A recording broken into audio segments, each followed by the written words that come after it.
We just finished up an interview with Masoud Pezeshkian, who is the president of Iran, the 70-year-old heart surgeon who leads the country we were just at war with about a week and a half ago.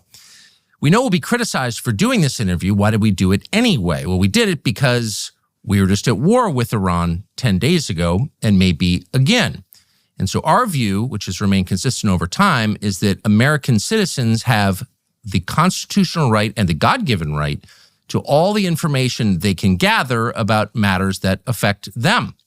If their country is doing something with their money in their name, they have a right, an absolute right, to know as much about it as they can. And that would include hearing from the people they're fighting. Now, can you believe everything you hear from the president of Iran? Probably not.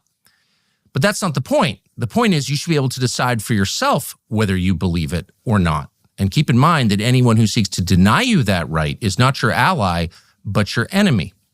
By the way, we have also put in, for the third time in the last several months, an interview request with the Prime Minister of Israel, Benjamin Netanyahu, and we hope he accepts that. The interview is limited by a couple of factors. One, it was done by remote through a translator. That's always awkward.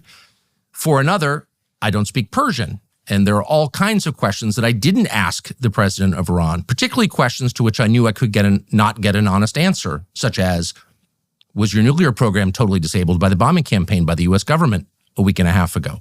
There's no chance he's going to answer that question honestly. I didn't bother to ask it. The answer, in fact, from an American perspective, even from the CIA's perspective, is unknowable. So we dispense with those, and I asked him very simple questions, such as, what is your goal? Do you seek war with the United States? Do you seek war with Israel? Et cetera, et cetera, et cetera. Again, the purpose of this was not to get to the absolute truth. That's impossible in an interview like this. The purpose of the interview was to add to the corpus of knowledge from which Americans can derive their own opinion. Learn everything you can, and then you decide. That's the promise of America.